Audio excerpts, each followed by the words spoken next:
if you're building something that is going to change the way that money moves in a profound way, you have to do it on top of something that's like truly decentralized, unassailable, doesn't have a CEO, a foundation, an association, and the only thing that fits the bill is Bitcoin. You tell everybody you know to own some Bitcoin? It's my favorite bar mitzvah gift. It's better than the bonds I got for my bar mitzvah, yes. Definitely better. Is there anything negative about going to college today? I mean, there's so much. Built up pretty successful companies by just sheer force of will and persistence. I was the only guy on that leadership team that really didn't want the top job. And of course, I ended up getting it, which was really weird because I had never managed more than 200 people. And suddenly I inherited 15,000 people. Life's too short to just be coy and not fight for the things you believe are existential. I am thrilled to welcome my friend David Marcus to Invested. Welcome, David. Thanks for having me, Michael. Great to see you. Likewise. David and I know each other for a fairly long time and operate in reasonably similar circles, so I hope this is going to be a super fun conversation. But I actually want to start with something that's become somewhat of a topic in modern circles or super modern circles, and there's been a couple of news items on this in the last 48 hours, and that is you have an illustrious career. You sold your first company to PayPal. You then ran Venmo. You're now doing another startup. But before all that, you were a college dropout. And that is certainly a kind of topic of conversation right now, given where AI is at and what skills are going to be needed. So I'd love for you to just tell everyone about your journey from college dropout, why you dropped out of college. Would you make the same decision today? How you think about that in the era of AI, and then we'll get on to all the business stuff. Yeah, for sure. Look, I mean, I dropped out of college mainly not by choice, but mainly because I was in a situation where my father basically lost everything, and I had to drop out of college to go work to try to support the family and myself. And so this kind of forced my hand a little bit. Not that I was kind of excited to stay in college anyways. I was kind of itching for getting into active life. But that's what pushed me into the workforce early. And then I worked at a bank for a year because that's what you do when you're in Switzerland. I was in Switzerland at the time. And a year or so in, I'm like, okay, this is really too virtual for me. And I started my first company, which was an ISP and telco company at a time where the market was opening up for competition in Switzerland, which feels like ages ago. And tell me about the decision to drop out. It was just like, hey, my family needs money. I need to go do this and need to do this right now. Yep.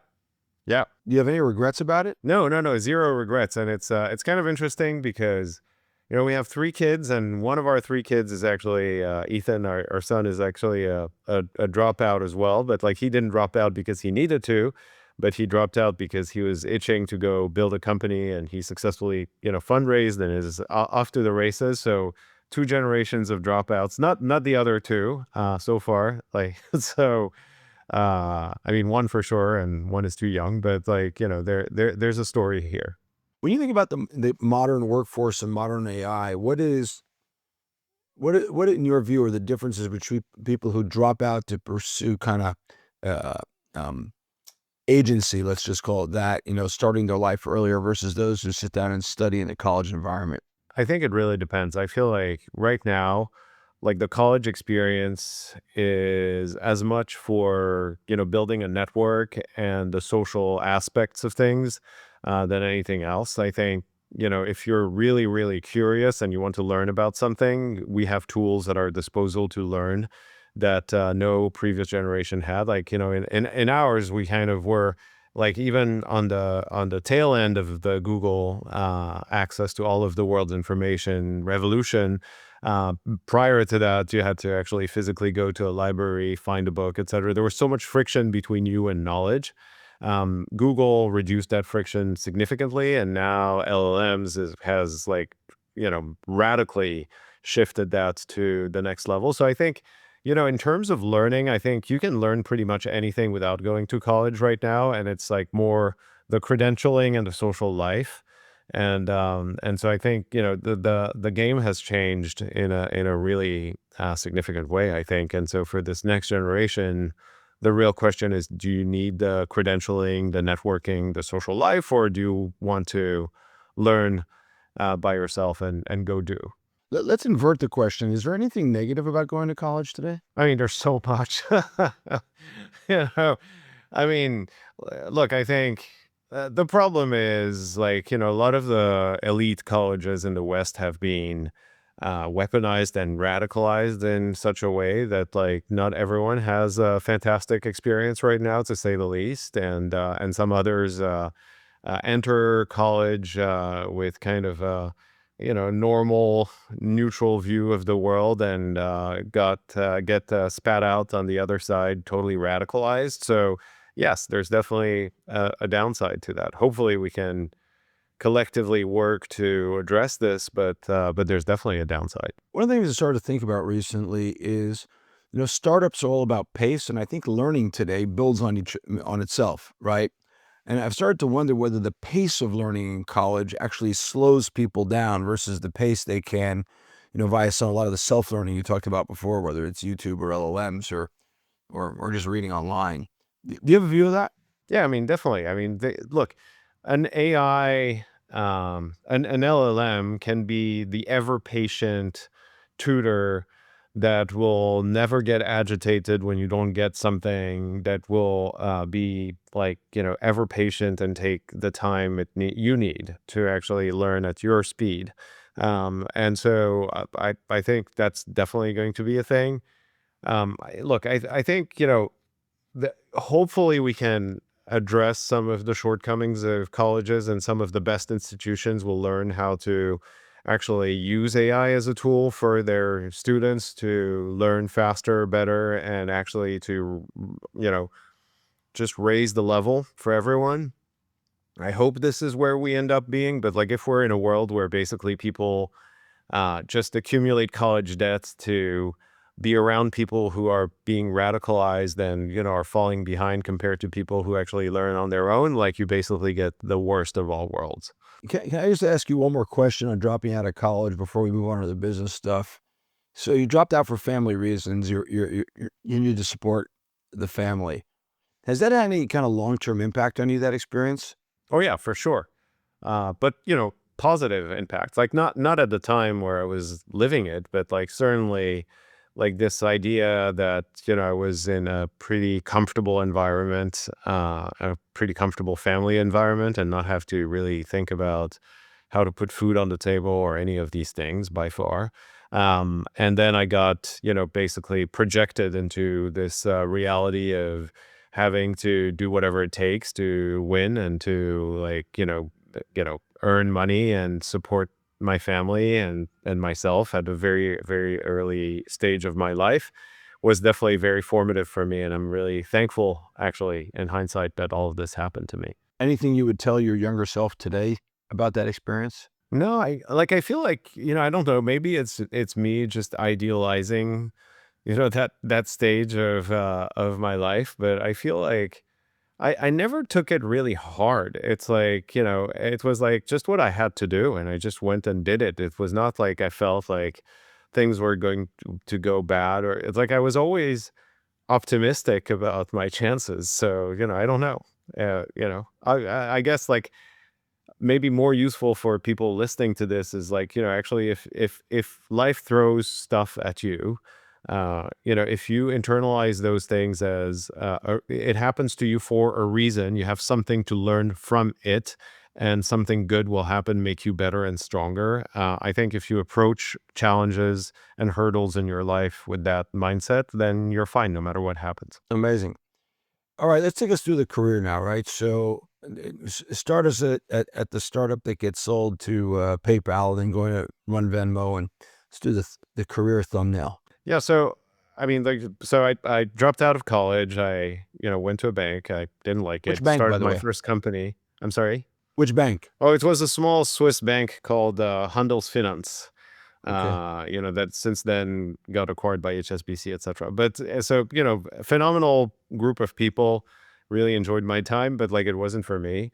What was your first Um, job there? Oh, I was in the back office, like doing like, yeah. I mean, this was really funny because actually, this was like, I'm going to date myself big time, but like, this was at the time where we had an AS400 mainframe, and no PCs, zero PCs in the whole bank, and everything was basically client mainframe. And I'm like, this is insane. I was already a super geek at the time, so I had access to computers since I was like 8 years old, and so I was like really deep into it. And so my actual day job was being in a back office and like filing like FX market orders in the back end and doing all kinds of things. And I'm like, okay, this is ridiculous. We need PCs. And I actually convinced people in every department that I went in, because I started in the back office. Then I went to like trading and FX, where I spent most of my time actually at the FX trading desk.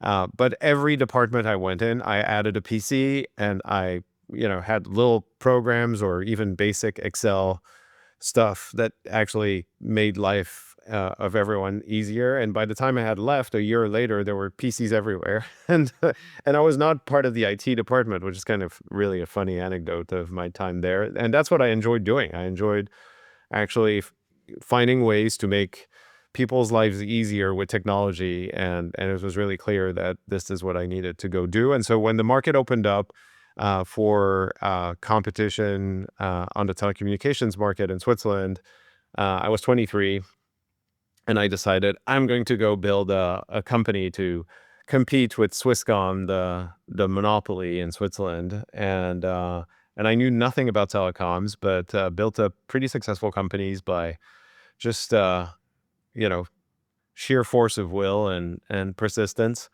And then sold the company in 2000, and straight up started the next company, which was a mobile entertainment company. It was premium SMS time, and I knew telecoms really well, and I felt like there was something to be built on top of SMS and text messaging, and so built this company that ended up becoming a payments company because we had connectivity into all of the mobile operators around the world, and we could actually bill you on your mobile bill. And then the iPhone came out in 2007, and I'm like, okay, like no one's going to download ringtones and wallpapers on a small phone anymore. And this is when I convinced, it was hard actually, my investors, that this was the time for me to leave Europe, come to Silicon Valley, and try to make something bigger of that company. And we built it into a very successful mobile payments company that was called Zong. Like we pivoted into that with all of the connectivity we had with the mobile operators for payments. And then that company got acquired by PayPal slash eBay in 2011. Um, and and I started working on mobile payments there. And 5 months in, the then CEO president of the company left to go run Yahoo, and I'm like, great, I'm just going to go leave and do another startup because this is the guy who bought my company, and this is the guy I had loyalty to. And I was the only guy on that leadership team that really didn't want the top job. And of course, I ended up getting it, which was really weird because I had never managed more than 200 people. And suddenly I inherited 15,000 people. And I was very frustrated with the culture. It was very, very corporate, lots of consultants everywhere. And so I decided to do the brash thing of trying to completely revamp the culture there, which we did very successfully. We bought Braintree and Venmo. Um, and then it was like it was still part of eBay. Carl Icahn was in the eBay stock, wanting to split the company. I of course thought it was the right thing to do, but out of loyalty for all of the good people that gave me the chance to lead the company, I didn't like say that publicly, but it was very frustrating. And I wanted to go back to building things, and so I was ready to kind of jump out when basically Mark Zuckerberg intercepted me and convinced me to join him to do something different, which is to build messaging products at Meta, which was a kind of sabbatical from payments and regulated businesses for a while, which was wonderful. And then Libra. So went back to payments because I was frustrated in the fact that money didn't move around the world in a seamless way many years later, and that was a whole crazy journey. that we can talk about, but that resulted in Janet Yellen pulling the plug on this thing on the morning of June 21, and me leaving December of 21 and starting Lightspark a few months later. You decided after the Libra experience, which is a crypto experience we'll come back to in a second, to go build plumbing for Bitcoin. So despite Janet Yellen pulling the plug on Libra, you doubled down on, I guess, which is the the founding mother of crypto, which is Bitcoin. Weren't you spooked? No, I was kind of emboldened.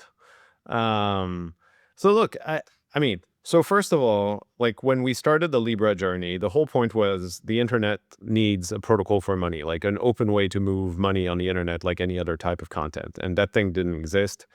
We looked into Bitcoin early on because I've been a Bitcoiner since 2012, Still and hold your late whole position? 2011, 2012. Sorry, You still hold your whole position?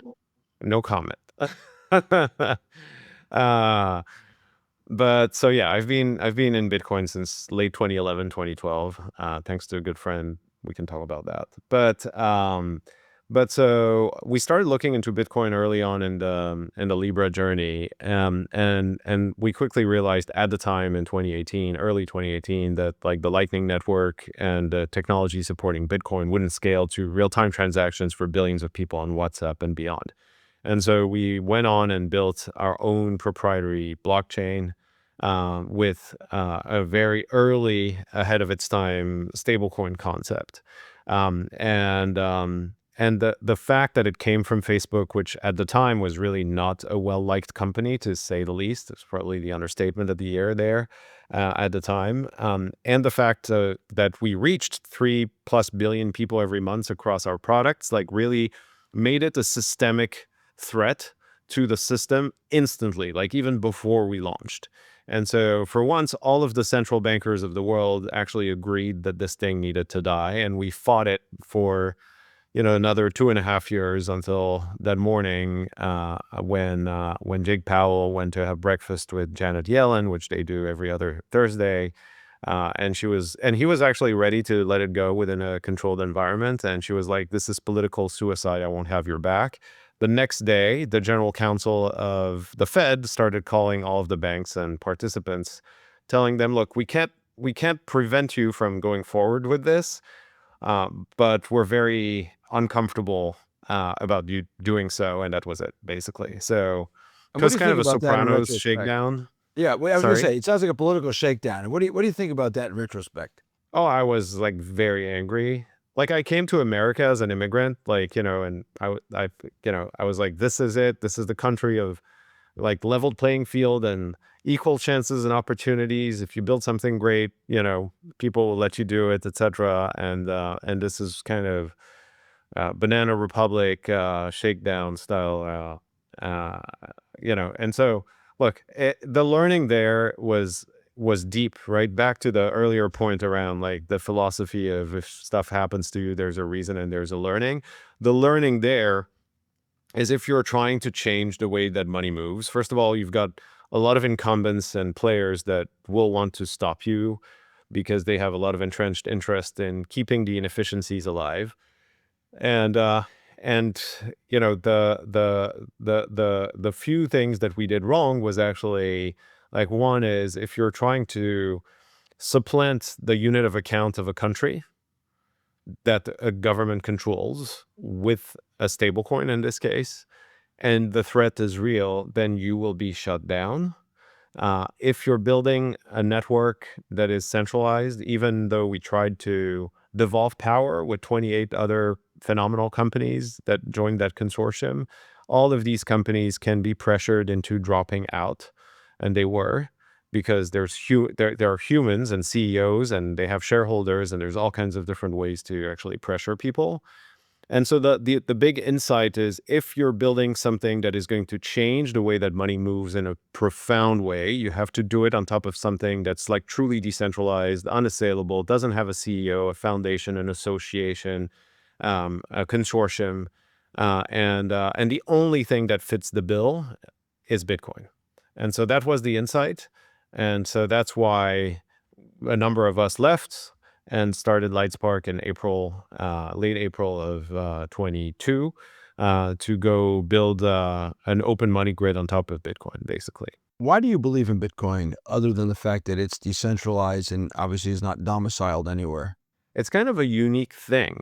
It's pretty crazy to think about this. It's like, last week we celebrated the 17th anniversary of the Bitcoin white paper. And so 17 years ago, a guy or people or a group of people or, a woman, no one knows. But, and that's part of the appeal, wrote a white paper and encoded in that white paper a series of incentives that created the most successful form of neutral money ever created in the history of mankind. And it's a fascinating thing, and I'm particularly fascinated with how visionary the incentives were, and the way that it created an incentive for miners to actually use energy and convert that energy into value, secured cryptographically.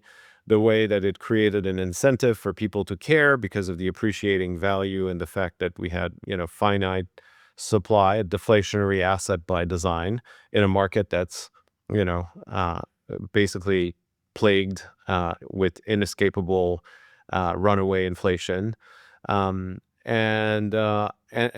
really had like all of this built in a way that you could actually just let the code and the incentives do its things for 17 years, and magical things will happen and survive all of the attacks of modern finance and world trying to kill it.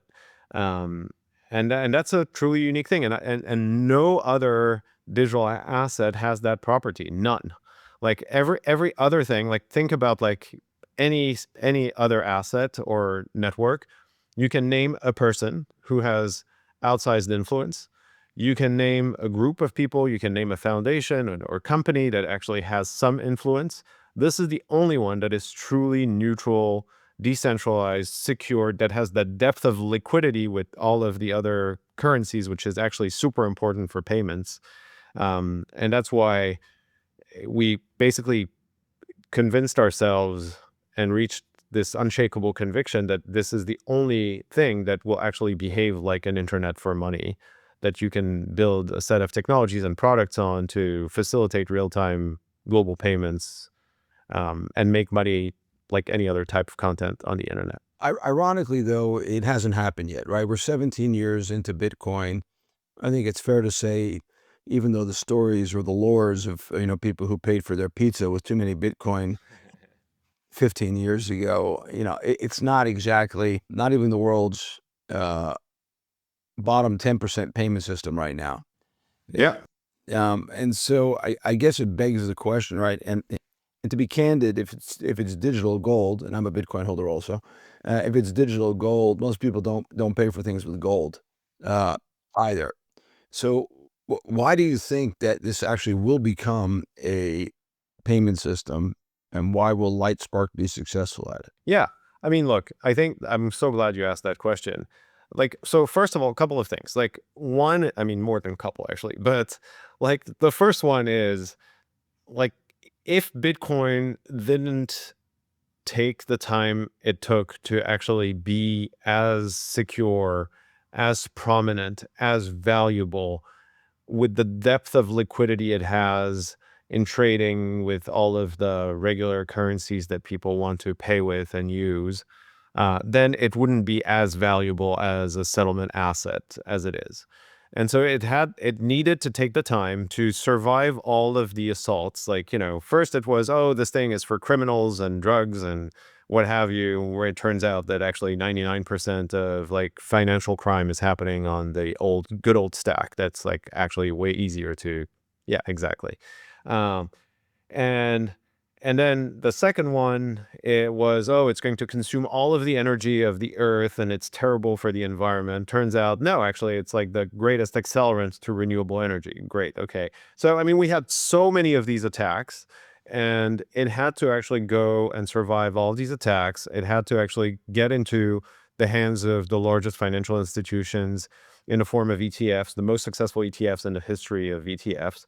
It had to do all of these things and go through all of these series of events all driven through this beautiful incentive system invented 17 years ago to actually get to the point where it is today to become like the greatest settlement asset for payments. Okay, so that's like one. Two is if you're trying to make payments with Bitcoin layer one, good luck, right? It's not meant for that, right? It's like a back hole, like, slow, super secure network, but it's not meant for everyday payments. And so you need to make it fast, and you need to make it cheap, and you need to make it scalable.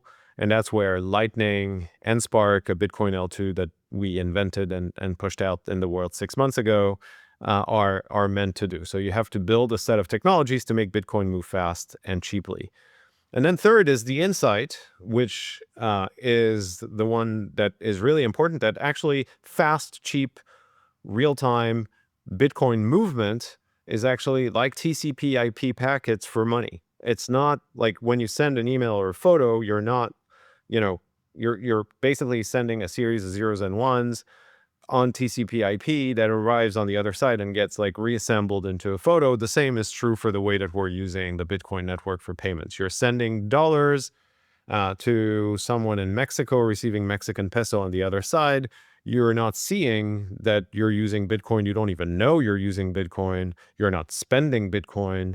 And this is, for instance, what we have live now with, SoFi, which, is a large US bank, with Nubank in Brazil, with a bunch of other large scale banks in Europe and other parts of the world, where you can replace old, like really dusty, like, Swift and correspondent banking that takes 3 to 5 days to clear, doesn't work Friday after 5 p.m., costs $50 a pop, with a real-time transaction that costs a cent to send cross-border on top of Bitcoin from one fiat currency to another fiat currency. So all of these things had to come together for Bitcoin to actually become the winning open neutral settlement network for all of the world's payments and money. And this is why we're here now.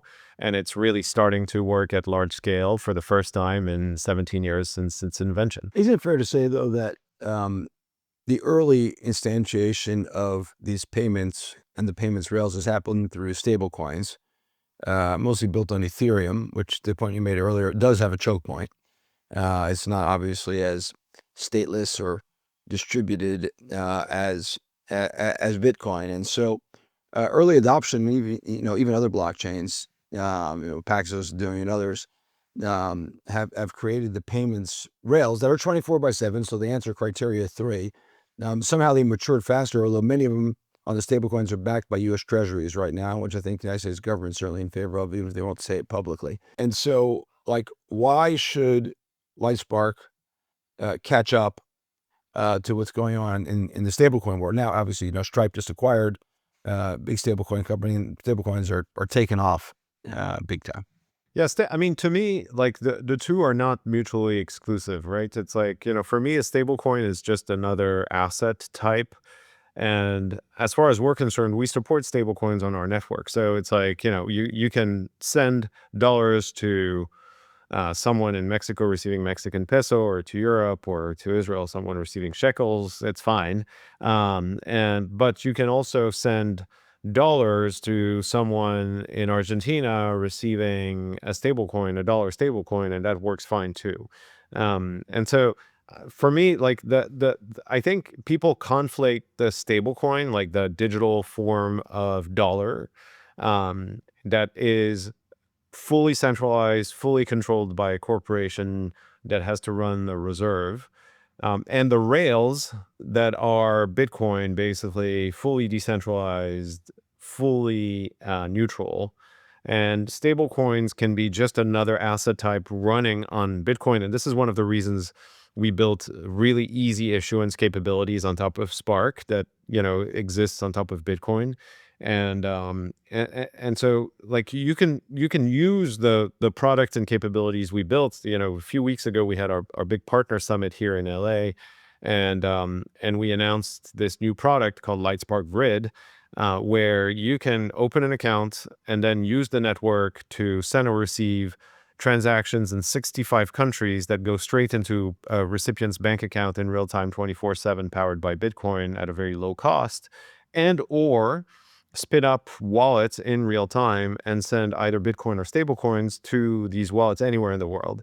And that's available for clients that are business clients, that are merchants, that are wallets, that are banks, that can actually plug into the network and enable global money movement like never available before. And stablecoins are just one of the other ways to do it. The point is, I think most of the stable coins run on Ethereum today, right? And so, I mean, Ethereum, Solana, like Solana, Ethereum L2s and Solana and a right. bunch of others. Yes. If you were making a case why Bitcoin, would it go back to the fact that it's just not centrally controlled by anybody, whereas Ethereum is? I mean, all the ETH L2s are definitely more centralized than Bitcoin is for sure, or that Spark is for that matter, or Lightning, and so. Like I think the question is really not like whether like you should use stablecoins or not. Like there's definitely a use case for stablecoins, and there are different networks that you can use it on. Our view is basically that by offering an ability for our partners to send money in the way that they want everywhere, and it so happens that stablecoins in our case run on top of Bitcoin, is just a superior way to do this because we're just a service provider on top of an open network that no one controls. And everything else is just more centralized in nature. And there's kind of a rise of what I call corp chains, which is basically, I mean, I did like the first corp chain, which was Libra, and it was killed for a reason. And I think that like if you're approaching a country like say, Europe, like a region like Europe or a country like Brazil or Mexico, and you're starting to intermediate like say 20% or 25% of the in and out flows of payments into the country with a centralized US dollar stablecoin on top of a centralized network, then you're going to know the same fate Libra got. And basically you're not going to be able to do it. Whereas here you have like the opportunity to deliver the currency of the country, if that's what people want, in their bank accounts on top of a network that is neutral, doesn't fly a flag, is not controlled by a person you can find. And that's actually better for many people. Like if you talk to the Europeans, like they resent the fact that all the payments network are American payment networks. They are very worried about US dollar stablecoins taking over, etc. Our solution enables people in Europe to receive euros. That's fine. Like, you can do that. But if you want stablecoins for a specific use case of moving liquidity in dollars between businesses or between people at a certain point in time, you can do that on the network too. Perfect segue.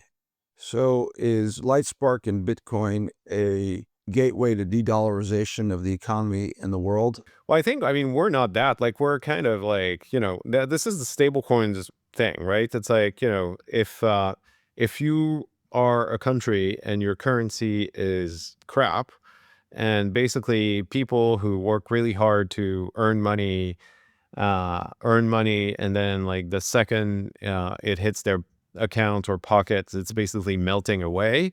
Then yes, like you deserve to have better alternatives being offered to your people, I think. And like that's like something stablecoins are doing really, really well in a number of different regions. Well, sure, that's true like in Iran and in Turkey and in places like that. But your rails, which get people off the dollar rails, like you said before, the Europeans are not that happy that it's all happening in dollars. That's the stablecoin side, but it's also the infrastructure side, right? Whether it's SWIFT or other ways, for example, you suppose the sanctions using the dollar. Um, are you accelerating, let's call it a de-dollarization of the global economy? Oh, I see. You're sorry. I heard the question the other way around. Yeah. Yeah. I mean, no, I don't think so. I think the reality is like the institutions. Like if you're talking about like the dollar or the U.S. hegemony on top of financial systems around the world, and this country's ability to actually be involved in that. The settlement rails don't really matter because if you're a regulated entity at either edges of the network, you still have to comply with whatever law is like actually in place, and whatever compliance and OFAC sanction screening and all of these things that are actually required of you. Like if you're a regulated entity, you still have to do that. And so like the fact that this network is neutral, though, enables us to have an open internet for money that is tolerated by everyone in the world because it's not coming from a specific country. And I think that's the key thing. Like the key thing for me is like when I look at what I would be happy to have contributed to is a world where every human and every business can move money however they see, like, whenever they need it, however they need it, in real time at a very low cost, just the same way that you would send a text message or an email, no matter what the amount is, no matter what time of day it is. And I think if your goal is that, if your goal is financial freedom of money movement and enabling people to do that at that scale, then you have to do it on top of a neutral network, because a centrally controlled network or corp chain or any of these concepts will never work for the reasons that we talked about. So I was never like terribly bothered by the kind of, Bitcoin is used for drugs and pornography and a bunch of other things in the early days of it. But if you've got an easy to move, uncontrolled network, how do I think about like Iran or finance guys in Turkey or wherever it is financing Hamas via Lightspark? These are non-regulated entities in the normative sense of the world. We're obviously not doing much KYC or paying attention to OFAC for that matter. And this would open that world to them. And they use crypto for things like this already. So I mean, look, I think the reality is, like, if you look at what's happening right now, like, just take Lightspark, Bitcoin out of the equation for a second. You look at like crypto in general, like crypto rails in general versus traditional financial rails. And you look at the amount of illicit financing, money laundering, sanctions thwarting, and all of these things. And you look at like the rate at which this currently happens on those crypto networks using stablecoins and other networks, or any other asset, versus the traditional financial system. And, the reality is the traditional financial system supports still like 90+% of the financial crime and abuse. And the reason for that is actually not trivial to fully internalize unless you've been in payments for a long time. And the way that this works is basically that the systems that are basically used by many financial institutions and banks are not real time, they're all batch processed. And so a lot of the fraud happens, and then people realize it after the fact. And then you have to file what is called a SAR with like a financial authority or regulator.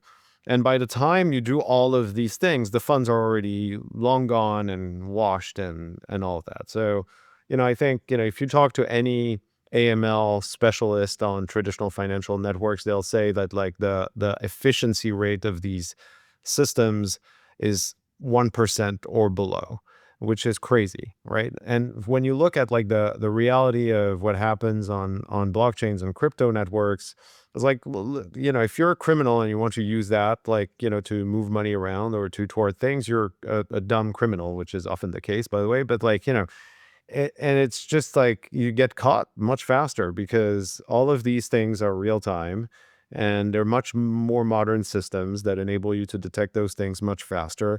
Like in the case, like, for instance, we bring banks onto the network.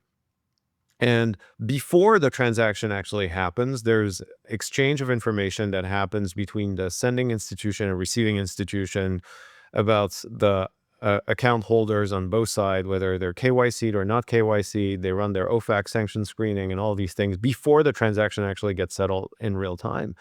And so that's actually a much better way to prevent that from happening. And then, of course, like if you're sending to self-custody wallet and all of these things, then there's a question of incompatibility of the network, because many of these regulated financial institutions are actually pretty uncomfortable sending to unknown endpoints. And so like that's a different problem that we collectively need to solve, in a way that enables people to actually have really great self-custody wallet experiences while actually being able to participate in the financial system. who first introduced you to Bitcoin? So my very, very dear friend Wences Cazares, who is kind of known as patient zero in Silicon Valley for having grown up in Argentina, in Patagonia, on a sheep ranch, and having seen his family lose everything again and again, and being one of the most curious persons and friends I've ever known. And so yeah, in late 2011, he was like, "You should spend more time." I stumbled upon Bitcoin in '09, actually, the first time, and I was like, "This is way too dorky for me. Like, it'll never work. It's too complicated." And by my standards, that means like really dorky. Uh, and and then in 2011, once us like went deep into the rabbit hole and was like, "Oh, you need to really spend time really understanding this." And it took me months, like at the time, to really fully understand it. Months, like, and I think it's still like if you truly want to understand like all of the incentive systems and the way that it's baked and like everything, it takes a while. And I never came out of that rabbit hole. Amazing. And do you tell everybody you know to own some Bitcoin? It's my favorite bar mitzvah gift. I have those metal cards that I can load Bitcoin on. Also, something that I saw Wences do, like for all kinds of different things, and I'm like, oh, this is great for bar mitzvahs and bat mitzvahs. So I actually load up the cards with Bitcoin and I give them, and it's like a fabulous anthropological study to see what people do over years with Bitcoin, and it's just a fascinating thing. Like actually owning even a small amount of Bitcoin completely changes people's outlook on everything. It's fascinating.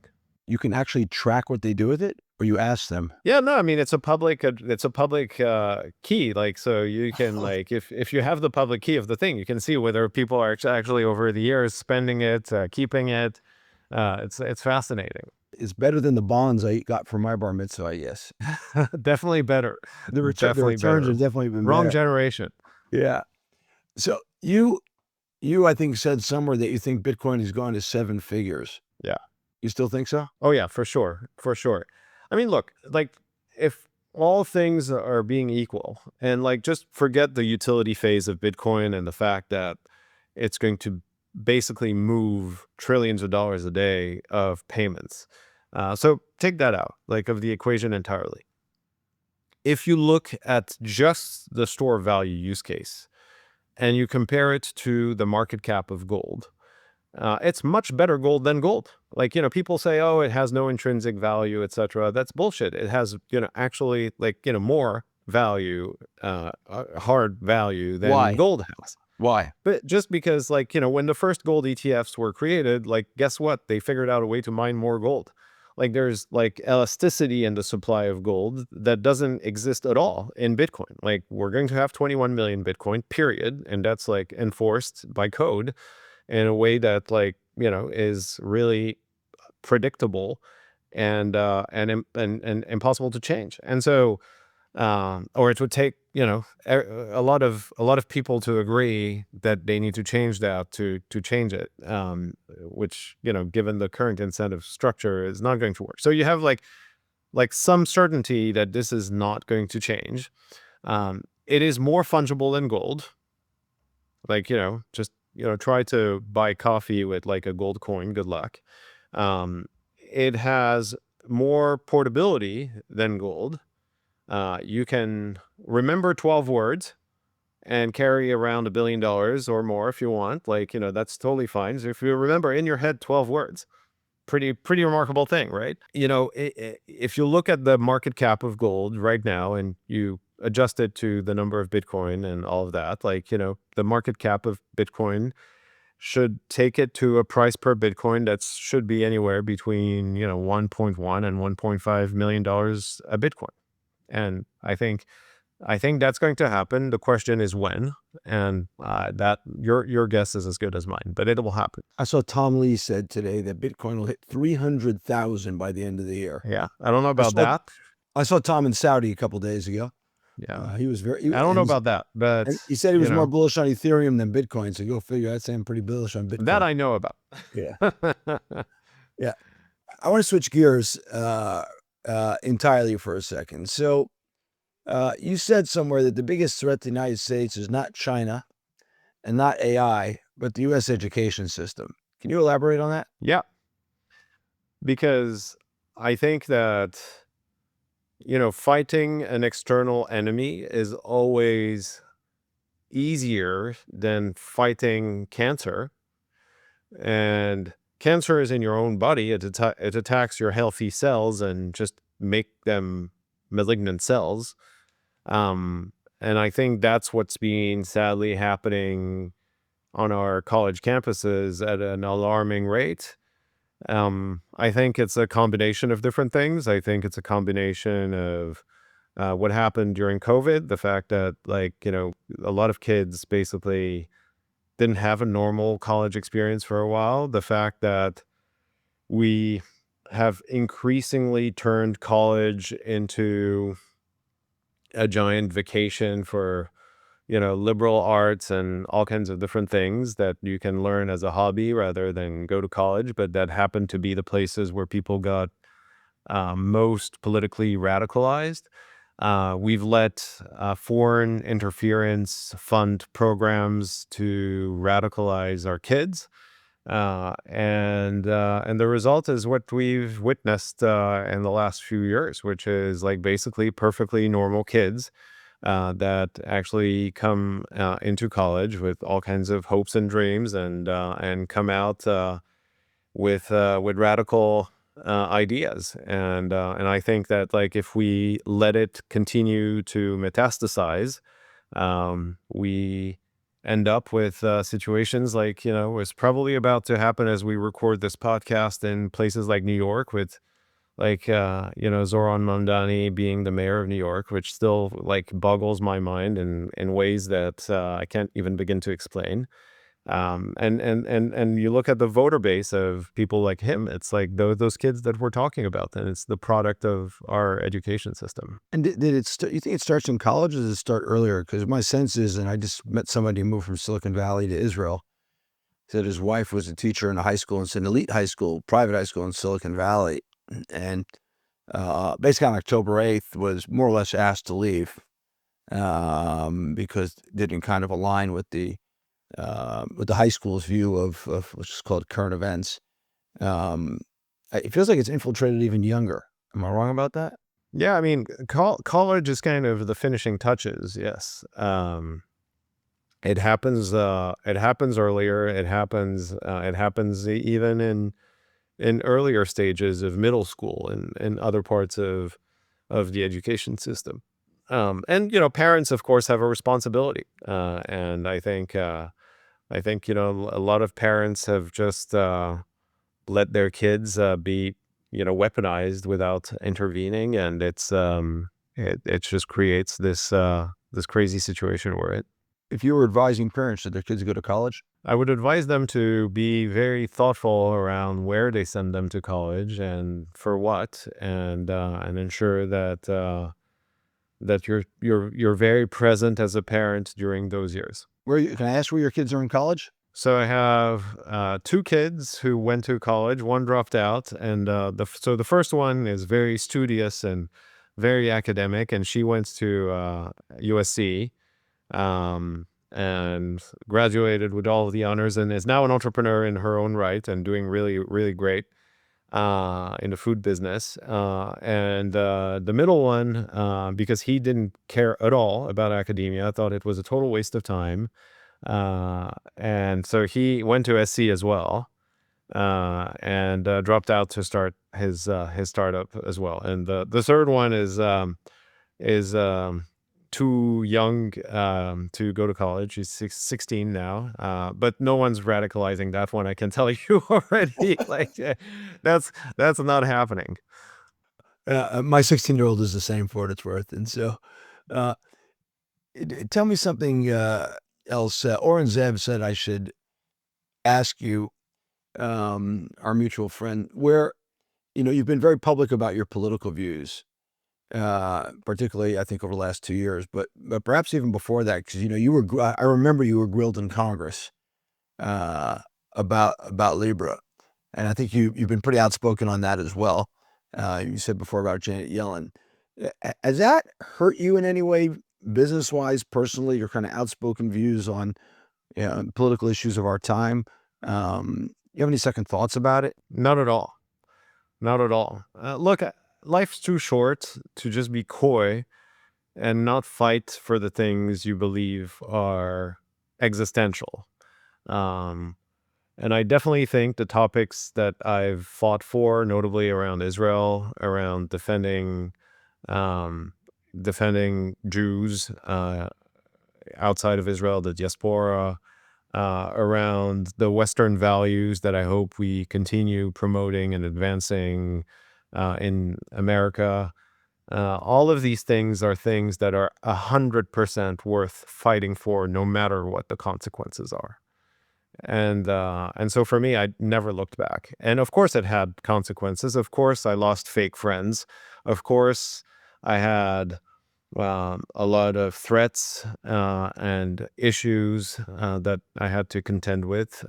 So it has had an impact on my life, but I don't spend any time thinking about that. There's just no other way for me to live with myself than to fight for what I really deeply believe is worth fighting for. Any investor pushback? No, None.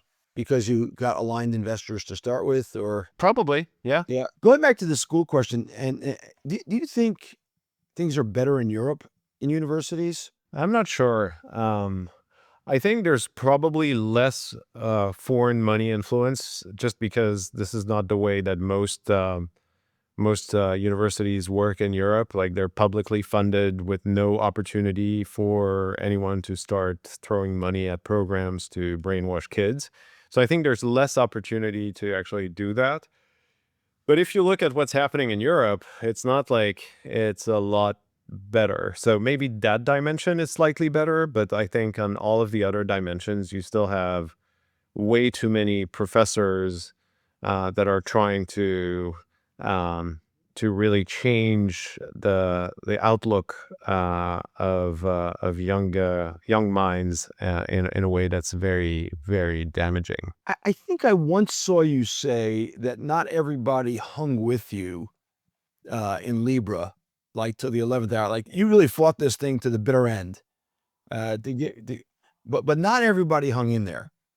Right? Am I correct that you said that once upon a time? Yeah, I mean, there are lots of companies like that were part of that consortium that not only fell to the side, but like at some point even tried to like sabotage the thing for their own interests. And at some point, I'll have to write a book about these years. It was so crazy. Do you think it's like weakness of resolve? Is it realpolitik? Are people today, it was both a very big business opportunity, and like you said before, it was a shakedown at the end of the day. And most people buckled and left you hanging there. I think, we have to be real about one thing. It's like, you're running a public company. You have a responsibility towards your shareholders, your employees, your stakeholders.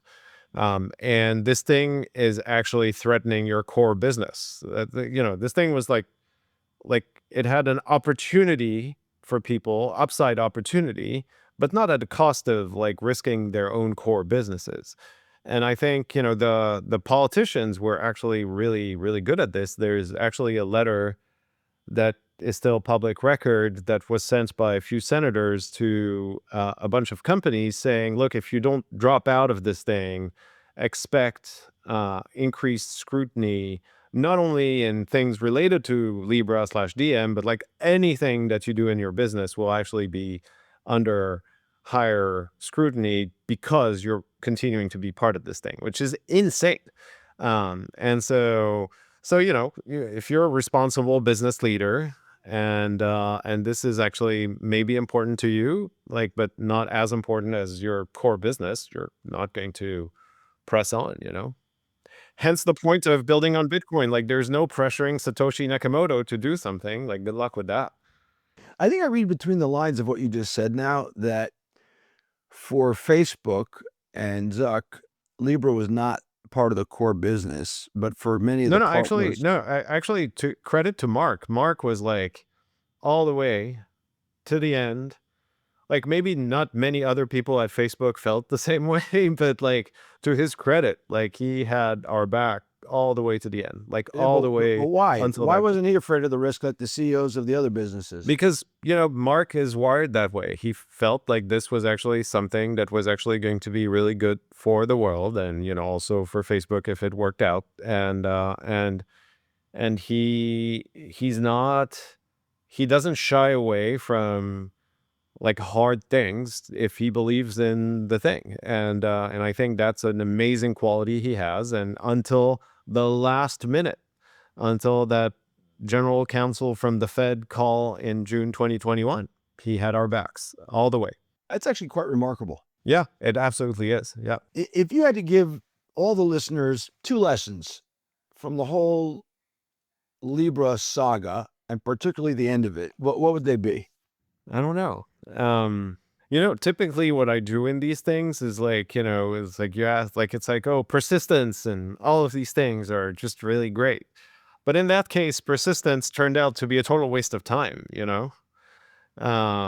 So yeah, I mean, I do think that the lesson I learned in this one is if you're building something that has a chance of disrupting something so profound, so ingrained, that hasn't changed in over half a century in any shape or form, um, then you have to really, really paint the worst possible picture of what's going to happen with people trying to prevent you from doing it. And to some extent we did that, but like maybe not enough. It's like, really put yourself in the shoes of all these people who want to try to kill this thing and will want to kill this thing and all the reasons they would hate it. Uh, and really do that before you actually embark on a journey like this is probably the one lesson. I think, we like something like that had never been tried before, so it was hard to actually internalize that. Like the public perception of Facebook also degraded like in a pretty significant way from the moment we started the project to the moment we announced it. Now it flipped, so we're fine again, I think, or they're fine again. But I think for a period of time it was like really, really bad, so that didn't help.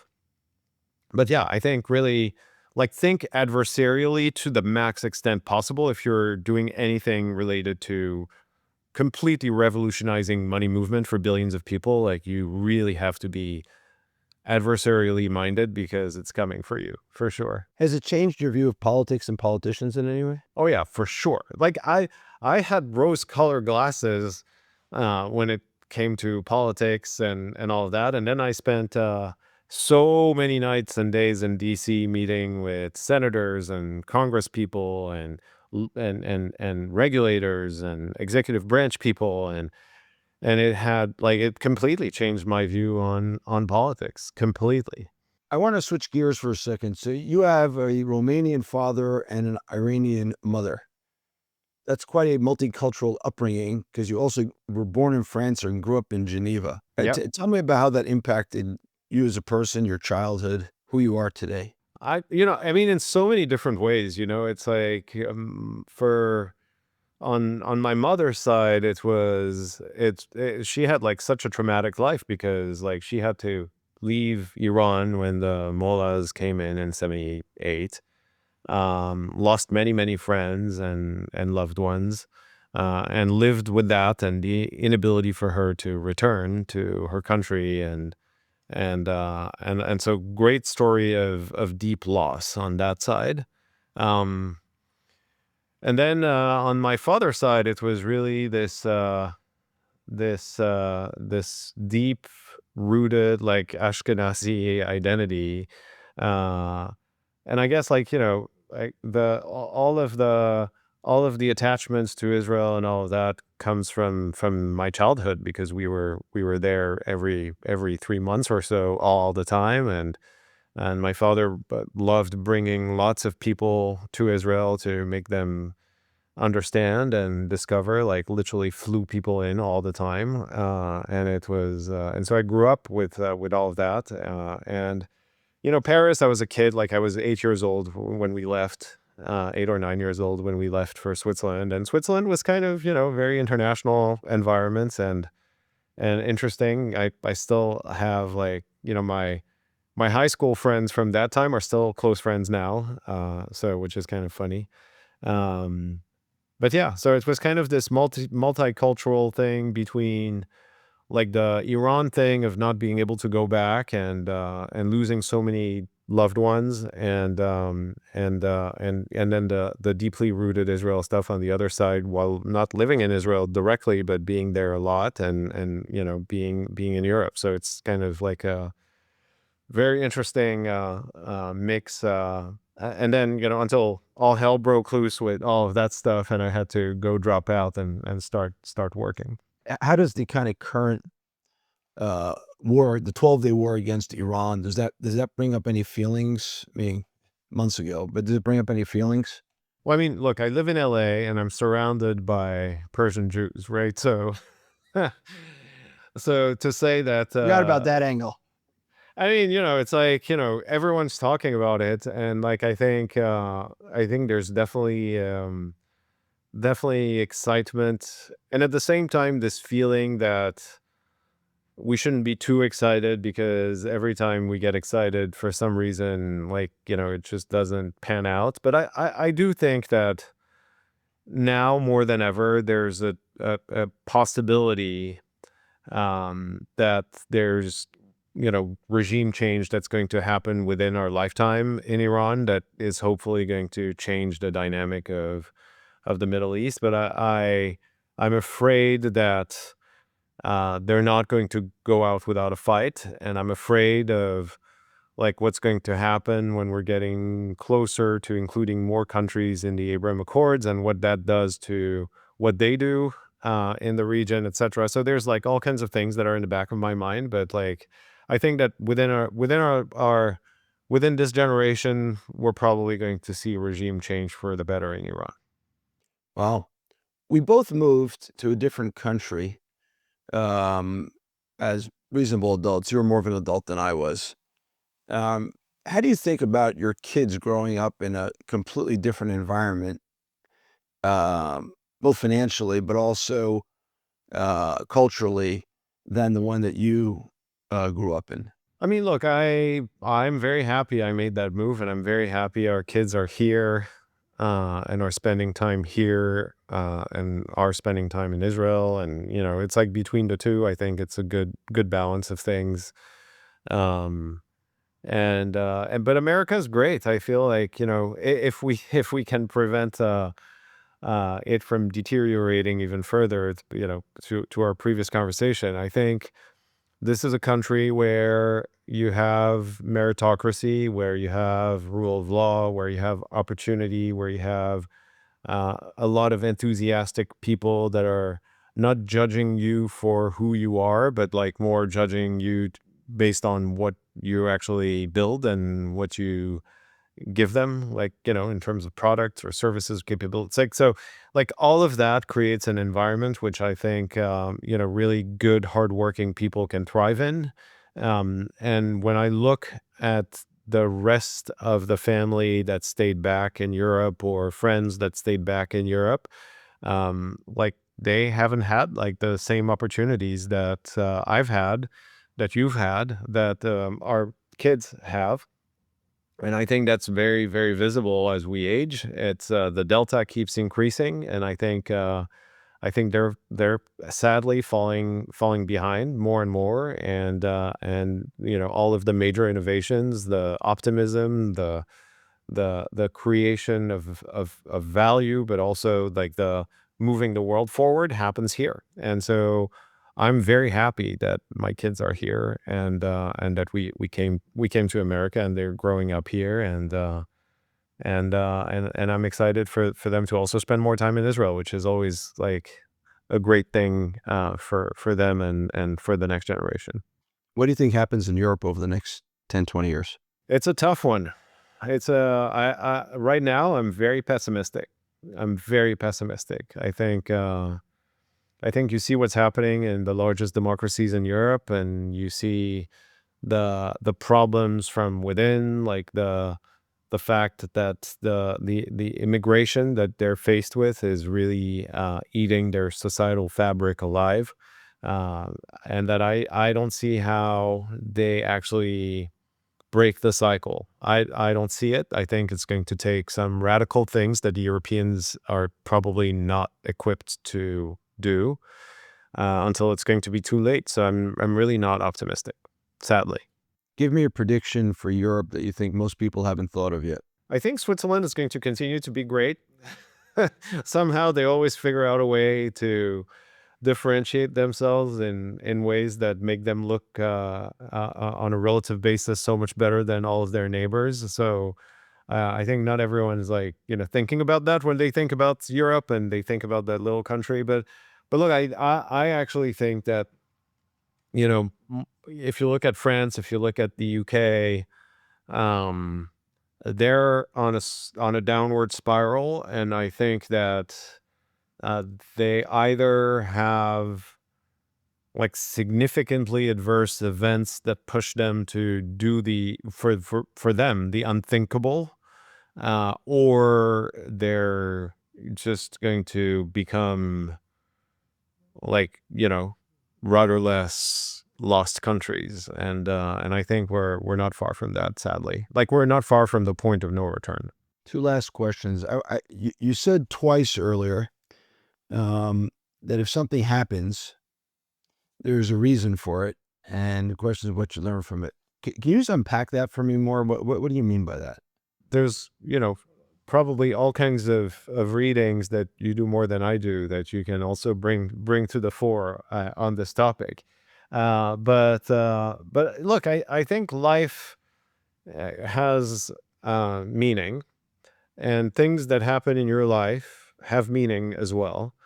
And I believe that if somehow, like if you're equipped to rise up to challenges, you receive those challenges, and that actually enables you to rise up to the next level. And those challenges, those hardships, these things that look hard to handle at times in your life are what makes us who we are. And if you approach challenges, obstacles, hardships with that mindset, then it's actually a lot easier to go through them and actually get value from those moments in your life rather than being all depressed and uh, and complain about them. From where or from who do you think you get that fortitude and approach? I think at some point this was something that my wife told me when we were going through all of the hard times. Um, and there's actually a famous rabbi who said something about this, which was actually that God basically only gives you the challenges that you're capable of handling. And somehow she found this and shared it with me, and I found it to be a very useful mindset to go through hard things in life. And yeah, it's been it and I think it's very true. I really believe in it. Who's somebody out there, this is my final question, that you want to say something kind about that deserves more attention than they're getting? Whoa. That's a good question. Wow. Like there's so many people out there. I mean, so here's my shout out. My shout out is not to one specific person, but it's really to like I think we've shared a lot of experiences after October 7th, you and I, in different ways. Um, and my message of appreciation is for all of these people who have gone out of their ways to really lace their shoes and boots up on October 7th, that day, and have never stopped fighting for what's right, and have given more than people actually fully understand or appreciate, and continue to do so. So my general appreciation is for all of these people fighting that fight. Thank you, David. I really appreciate you doing this. I know it's early morning there in Los Angeles. And so I thank you for doing this. And to all of our listeners out there, please subscribe to the YouTube podcast. Rate us 5 stars on Spotify, Apple Podcasts. And you can follow David Marcus on X at David Marcus, DavidMarcus. and he has a lot to say, and you'll want to follow him. So click on that follow button. Thanks, David. Thanks, Michael. Great to see you. Likewise.